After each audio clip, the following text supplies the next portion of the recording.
Good morning, good afternoon, good evening, wherever you are. A warm welcome to our Agentic Sales Live.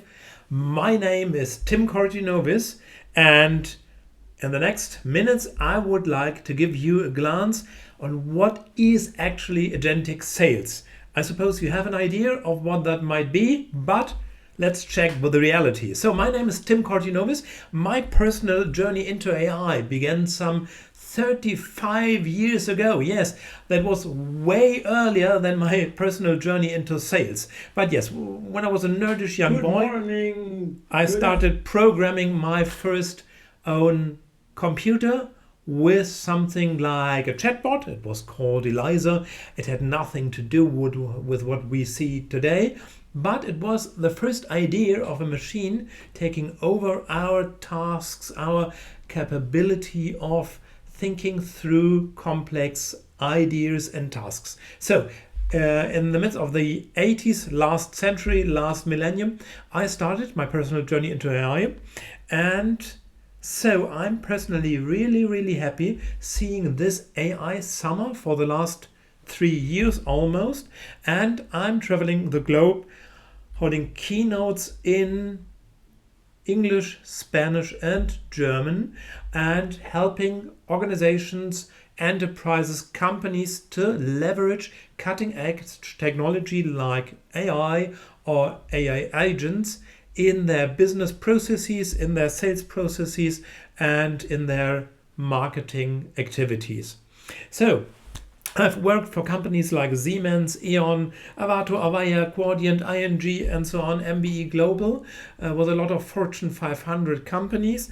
And I've published 6 books by now, one in German, a German version of an English book, and the last one, The Single-Handed Unicorn, How to Solo Build a Billion-Dollar Company, came out in February and was featured in Forbes. I was named Tech Visionary, and it became an Amazon bestseller almost immediately. And I was named a thought leader, top 10 in agentic AI by Thinkers 360, and also a top 10 thought leader in sales.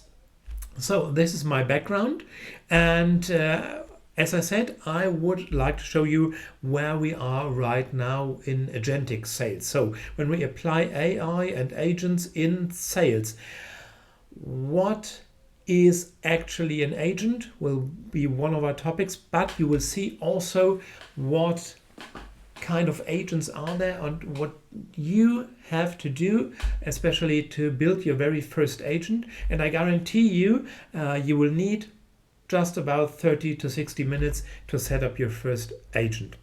Okay, but first and foremost, why is it so important right now? It's not for the sake of technology, but maybe for the sake of your business partners. And if we collect all the interesting data from studies of Gartner, Forrester, Deloitte, and collect them in the shell of a slide, then we could state that our business partners in 2025 overall value speed. They want answers in the same breath they send out their message. They value imperceptible processes. They value total transparency in price, process, and supply chain, and total flexibility and no commitment, please. So I don't think personally that you will be out of business if you don't deliver on these expectations in the next 5 years, let's say. But you in sales, as I do, will thrive to get ahead of your competition, and you're always searching for ways to be the best choice of your clients. And I think you have a good opportunity if you take this as a compass and your guidance to thrive and to get ahead of the competition. And there AI comes into place, because if you want to deliver more on this speed and perceptible processes and transparency and so on, this gets very complex and complicated for manual human teams. So I think you will use AI and AI agents to give your teams, your human teams, the needed lever to accomplish these expectations and to deliver 150% on these expectations and be always the first choice of your customer. But how do you do it practically? Okay, first things first, AI first thinking. All the companies, the startups, the Fortune 500 companies I work with a lot tell me when they manage to use AI in their company and as a backbone of all their processes, they always have one principle, and this is AI first thinking. So whenever you have a task at hand in your strategy or in your daily life, think about how could you use AI to accomplish this task easier, more efficient, or more effective. For any task, ask, can AI do this? And if you do something twice, automate it and use AI to do it. Okay, that said, where do you start? And of course, this live is named Agentic Sales. And if we see here this data from McKinsey, they researched where the ROI you get from your AI investments is the highest. And we can easily identify all these blue bubbles and all these blue bubbles over there in this graph where you get the most ROI. So we're talking about sales and marketing up and customer operations. Okay, product research and development also and software engineering, but this is not alive on product research and development and software engineering. We're talking about sales, maybe sales and marketing. So customer operations and sales are these hotspots where you get the most ROI out of your investments. And if you ever need some argument at C level, just take out this graph and show it to your C executives, and I think they will free all the budget you need. Okay, so the next one is the question, where do you start, and what could be a good way to inspire your teams to actually work with AI every time first. And in my company, we developed this dual lens model, and we have two axes, and the horizontal axis is from the personal level of the individual to the enterprise level, and the vertical axis is from the external view, so meaning from your customers, the brand view, and so on, or possible employees, and the internal view from the inside of the organization. And I suppose that if you start here on the left part with empowering your teams with personal AI tools, that might be just a chatbot or something you can use on your workplace very easily and very fast, and they will see first results, and then you get their buy-in to automate and use AI agents in all customer-centric applications. I think this is a good way, because if you have your teams as obstacles, it might become very difficult. But we have two directions here.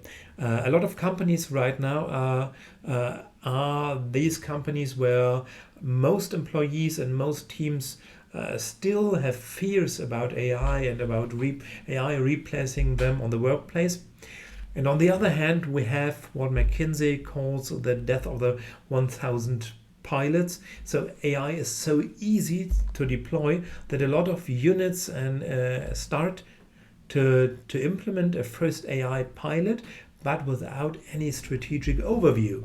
So one unit is doing this and another unit is doing that. This is just a mess and nobody's coordinating it. So try to avoid both directions and take your teams, show them that it's actually fun working with AI. For me, myself, I'm applying, as I said, AI in my I'm not saying that for the last 35 years, that would be a lie, but I started implementing AI in my own company in 2014, 2015, and using a lot of automation. And for me, and we will see some examples of this because, of course, I implement agentic sales also in my own company. And for me, working with AI, whether it being using AI as a calculator or using AI on strategic and workflow processes, it feels like working on inline skaters. Just I work and I move, and the AI 10x my move. So I do something and I see 10x results than before. So it's like moving faster and faster with inline skaters.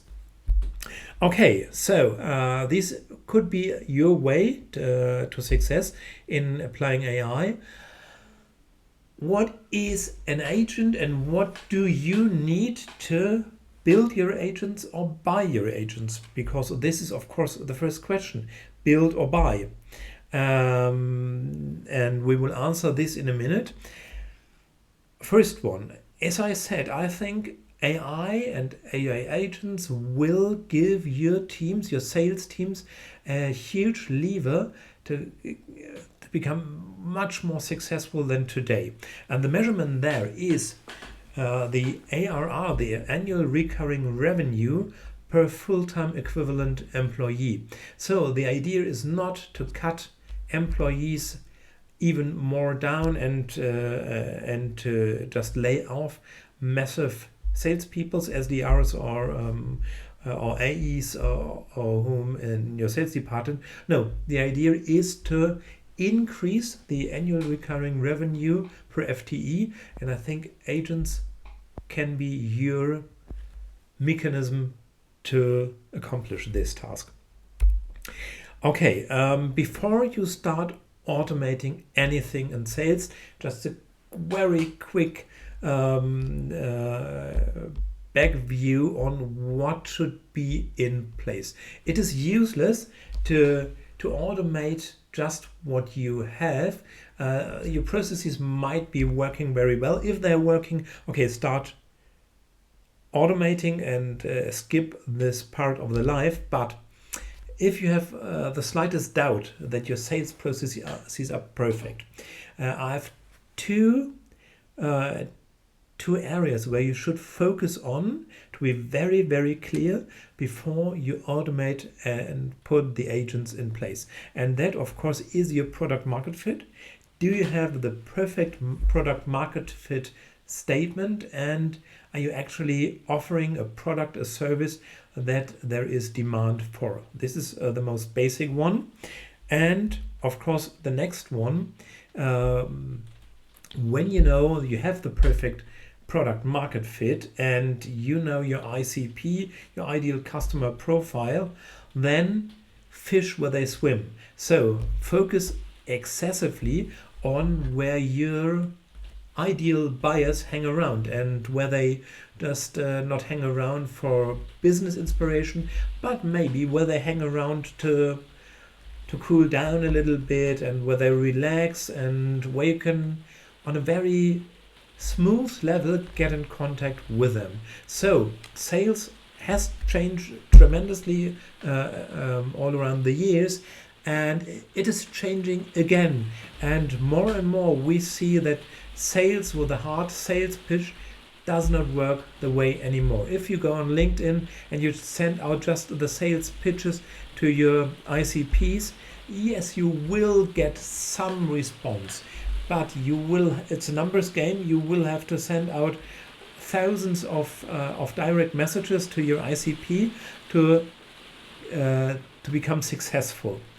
So if you try, and here is AI really, really good, try to connect on a very personal level with your ICPs and with very personalized messages.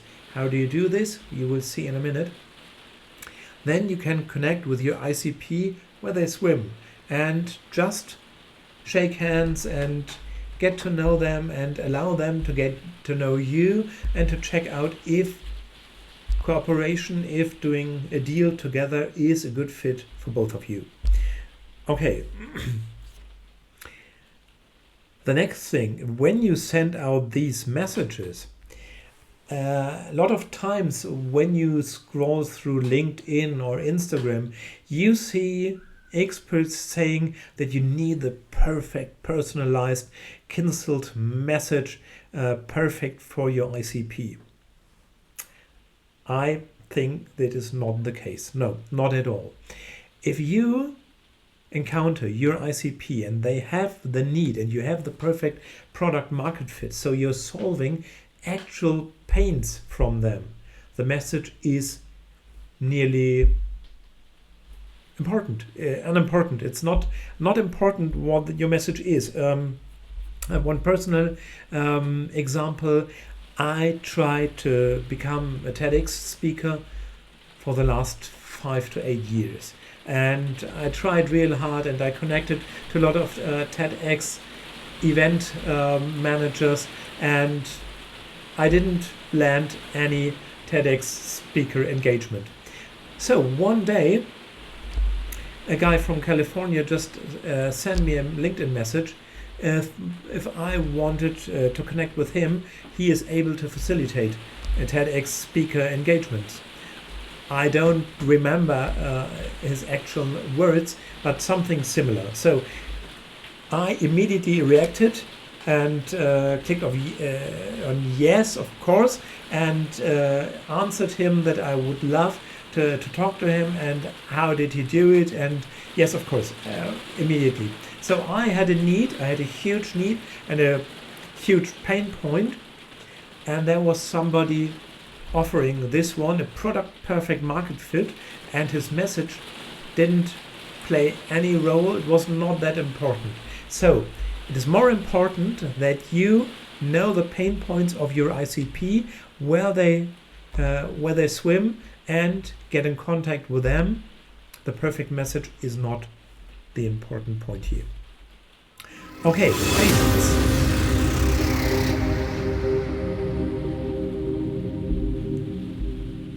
What is an agent? No, shortly we have to talk about make or buy before we go into the details of what do you need to build your very own agents.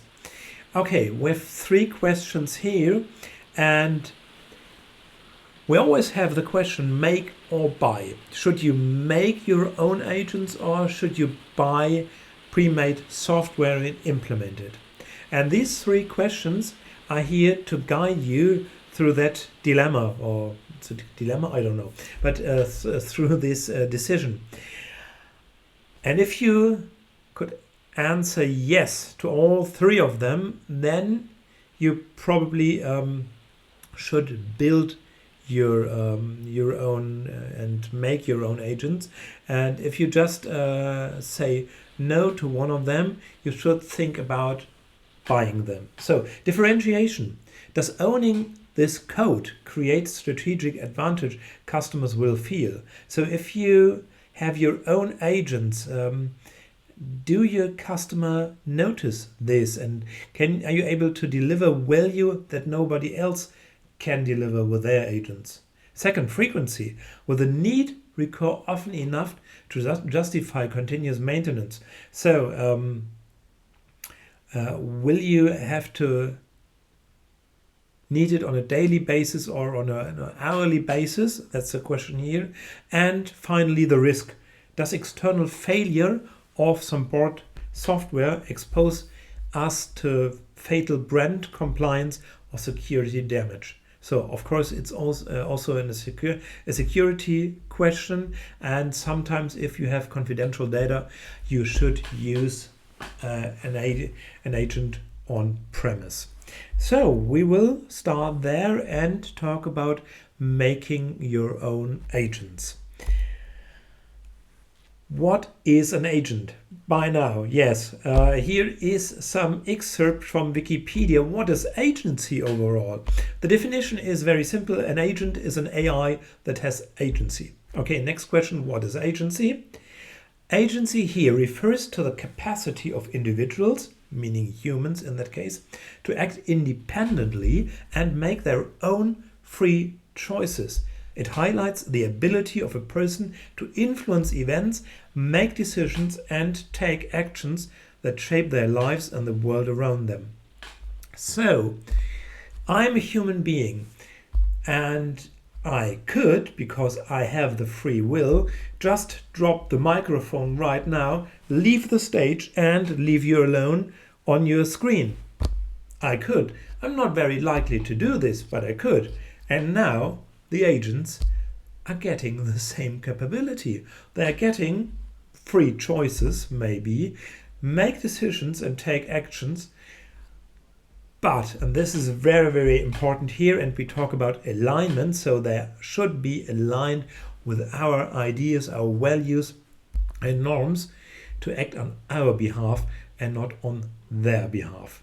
So this is an AI that is able to make decisions and take actions. And technically, what do you need? Here in the core, you see the AI. That could be Claude or Gemini or ChatGPT or Mistral or any large language model you're working with, and all the things around you need it to be an agent. So first and foremost, let's start on the left upper part. It needs access to information sources or databases. That could be your CRM or contact lists or ERP systems or whatsoever. So it needs some data to work with. Then on the right upper part, it needs reasoning and memory. When I first started my first AI chatbot, it's called Rig, and I will introduce you to Rig a little bit later. When I first started it, Rig had no memory, so I just sent it a message via WhatsApp and called it, "Hi Rig, could you please send me XYZ presentation?" And he responded, "Oh, hi there, my name is Rick, what can I do for you?" And I said, "Okay, just please send me the presentation." And it answered, "Oh, my name is Rick, what can I do for you?" And I said, "Oh, send me that presentation." And it answered, "Oh, hi, my name is Rick, what can I do for you?" So it always operated as it had Alzheimer's, a total mess. And so I implemented some memory for it to memorize our conversations. And so right now it is smoothly, and I can continue a chat I had 1 week before, and Rick of course knows where we stopped that conversation. The reasoning part is important here because the AI needs to reason about what subtasks are involved in a task. So if you give it the task, let's say to close a deal or to warm up a lead with email messages until the lead decides whether to close the deal or not, the AI has to reason what are the included subtasks. So for instance, in that task, that might be, okay, look up the contact data and search for the email address of that contact and search for the email history with that contact, and then write, this is another subtask, write the first follow-up message, send it out and check for replies and check the replies against the task and so on. So you see there are a lot of reasoning steps before the AI could accomplish this task.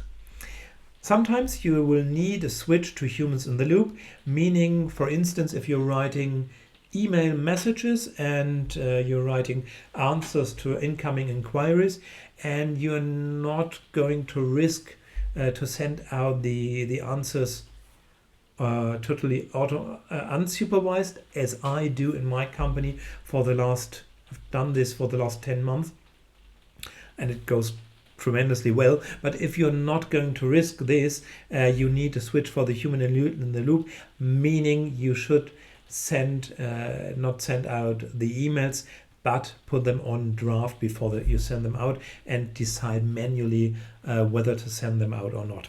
Okay, and the last one here on the part below is the tool calling.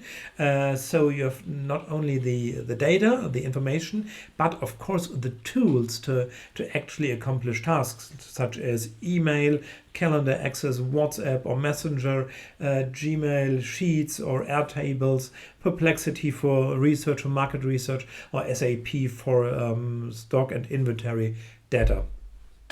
So this is the overview of what your agent needs, and now we should have a look at what tools there are, what platforms there are to build your agents.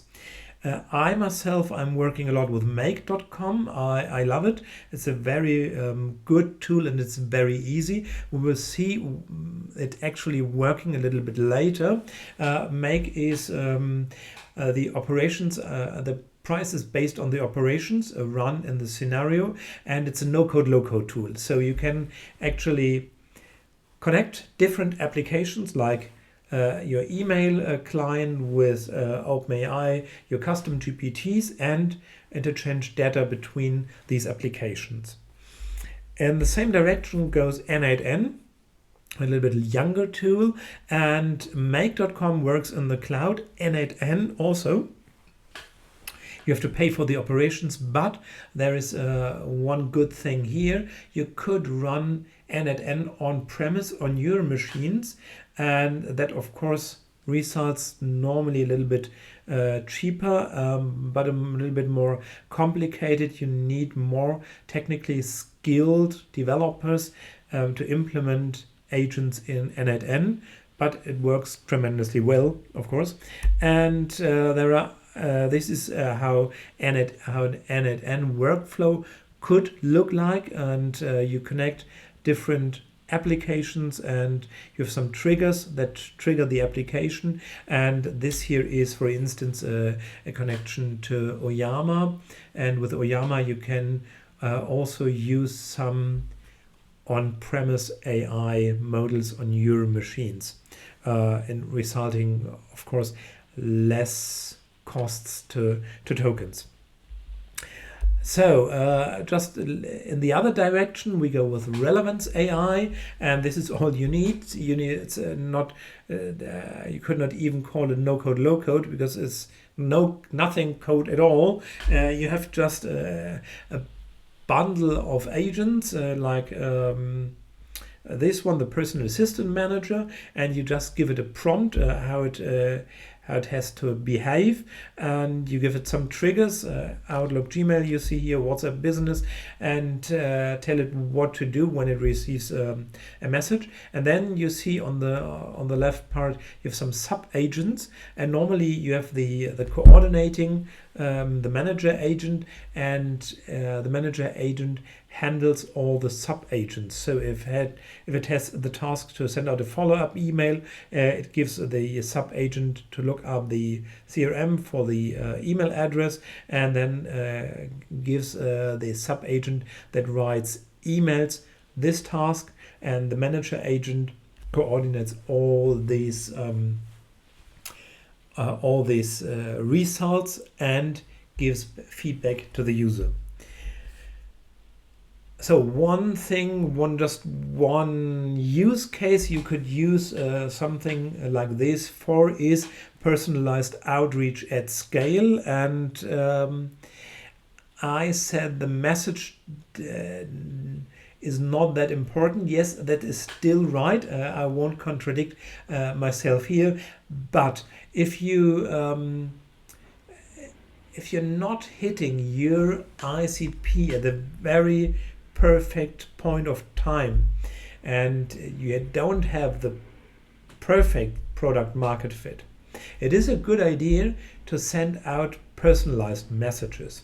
And I've tried this a lot with clients, and the results are tremendous. For instance, you could have here the Google Sheet or Excel sheet with a list of potential clients, and with their companies. And then you, in a make scenario, for instance, you feed this one by one into Perplexity, the next node here, and you ask Perplexity to research on the company of the potential account and on their background and what their struggles and where they're standing right now, what challenges they experience, and so on.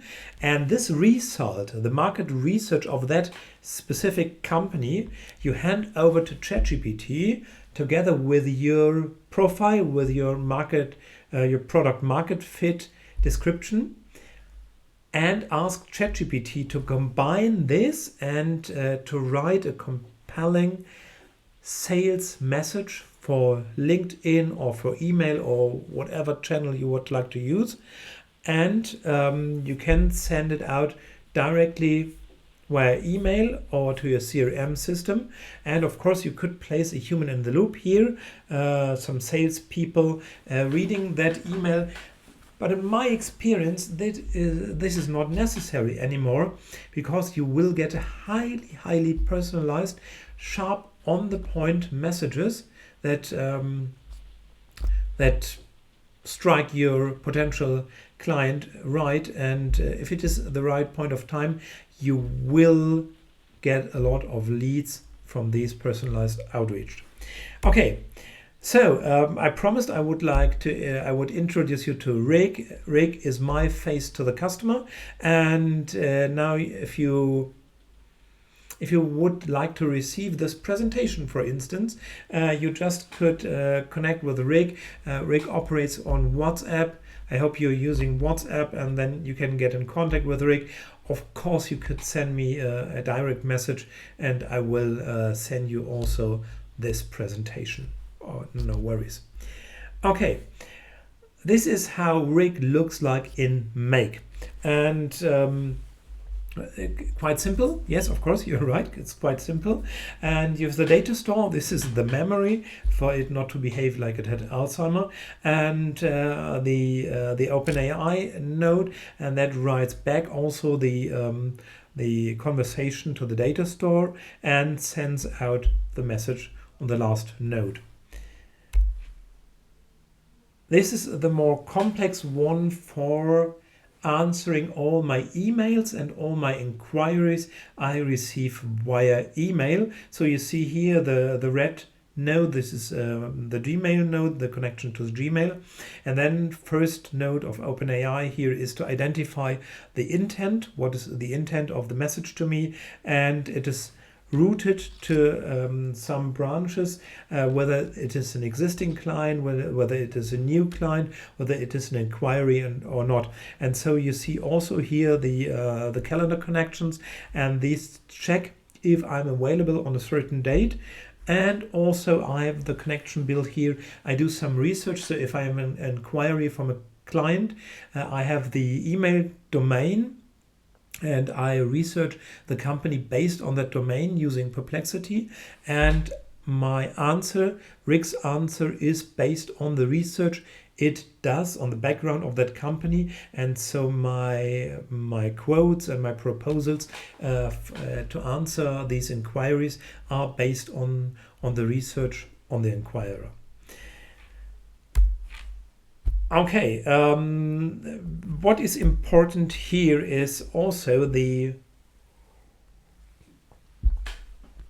you might work on some nodes with just a chat completion in OpenAI or Claude or Gemini, but for most purposes it pays off if you train before your custom GPT. So if you have if you're in a pro plan with OpenAI, for instance, or with Gemini, you're easily able to train your own GPT. And in OpenAI, as an example, it just looks like this. This is Rig, and it's nothing more than the name, the system instructions, meaning the system prompt, how it should behave and how it should behave in a certain situation, and so on. The OpenAI model it is based on. This is GPT-4o for general purposes, a very good model. and the file search you see here in green highlighted. And if you open this, you will see the possibility just to upload your documents. Very, very easy. You just can upload any type of document, PDF, a video, an audio file, or whatsoever.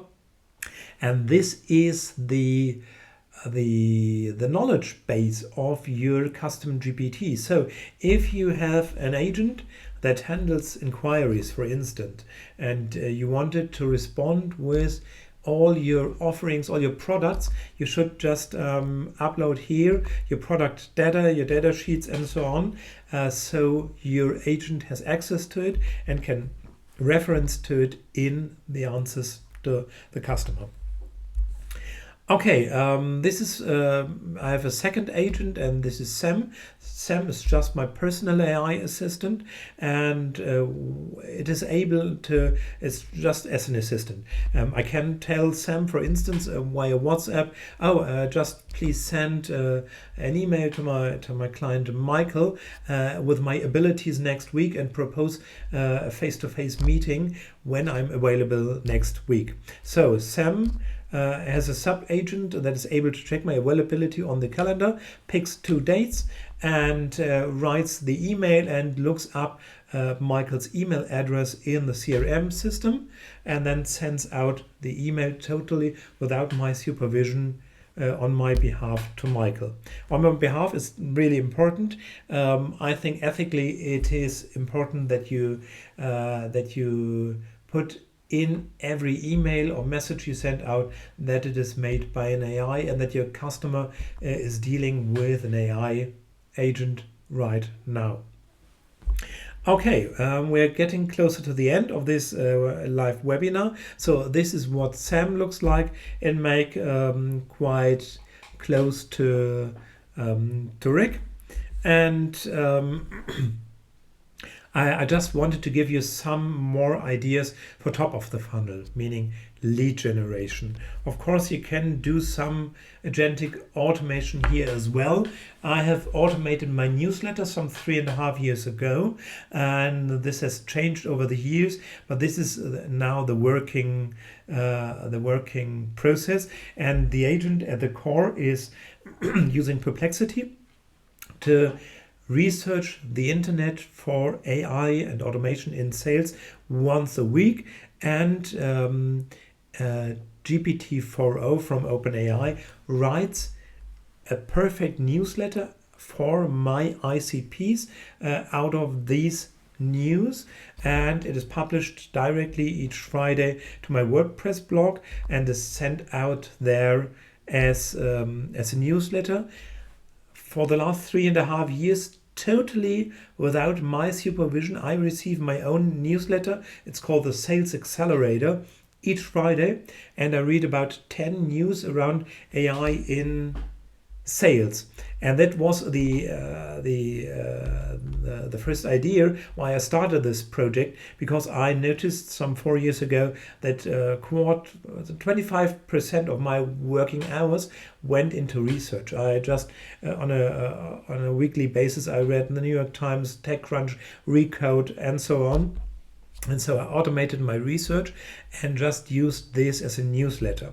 And now I have open rates of 40%, and it's very interesting stuff. I get the feedback all the time, and it works very well, totally on autopilot without my manual intervention. And I use this for the last 4 weeks also to produce an synthetic podcast. This is the Sales Accelerator also. You will find it on all podcast platforms, and it uses my synthetic voice. Now I'm talking to you with my own voice, but in the podcast you hear a 6-minute summary each Friday on the news on AI in sales, and it has started soaring.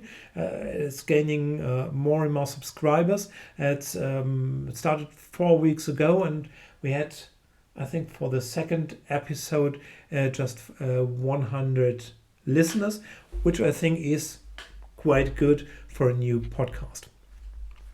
Okay, so this is Hello, top of the innovators. funnel, and so this is made also in Make, and you see here Make just watches new posts on WordPress. So when I publish my new newsletter in WordPress, Make takes the new post and writes a script for the podcast and creates with my 11 Labs voice this the synthesized audio and uploads the audio and publishes the podcast.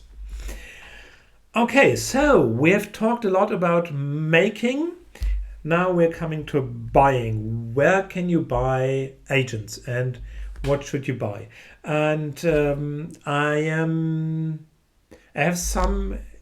It's a disclaimer. I'm working with Debtor and we have a cooperation, so I'm not totally free of interest when I talk to you about Debtor, but I did this. I'm into AI and sales for the last 10-15 years, and I've seen nothing like Debtor. It's so easy, and you can build your agents and your voice agents, for instance, or your chatbot or your email agents without any coding knowledge, and it's very easy to set up and it works very well. So if you're thinking about buying agents, give Debtor a try. Another platform where I have no stakes in it is Prosp. And Prosp doing is just LinkedIn outbound using AI. So if you have the ICP on LinkedIn, you can send out messages very sharp, personalized to your ICP on LinkedIn using AI. Prosp I would recommend for this one. And Outreach is doing something similar as Dapta. That would be an alternative. And you can do inbound lead follow-up or a retention, and you can send a lot of messages to your clients and potentials to, like a good agent would do, as we've seen. And the more advanced, now we come to the more advanced two vendors. This is Artisan with Ava. Ava is a synthetic SDR and is able to focus on the exact sales process, and from lead generation until the closing, Ava is there to help and can send out messages and handle the whole process. And if you are searching for some customer service also, just check out Agentforce from Salesforce. You might have seen the Dreamforce keynote last year from Mark Benioff, the CEO of Salesforce.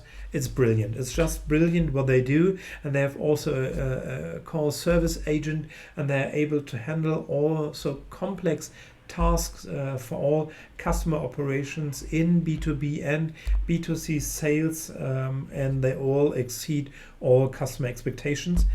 But of course, we are talking here also about the most expensive end of the range. So we're ending now, and is a good keynote, and I'm about to publish my new book. It will be Agentic Sales, AI and the Future of Sales, and we will publish this in about 2 weeks, I think. It will be available on Amazon. But if you would like your personal copy as an attendee to this live, I will just send you the better version of this, and if you just comment below this video with Agentic, I will send you a copy, a PDF, and the EPUB file for ebook readers. So thank you so much for attending this live. If you if you have any questions, just check out, send me a DM, connect with me here on LinkedIn, or if you would like to hire me as a speaker on your next sales kickoff or sales event or client event, I'm there to help you. Have a delightful and successful day.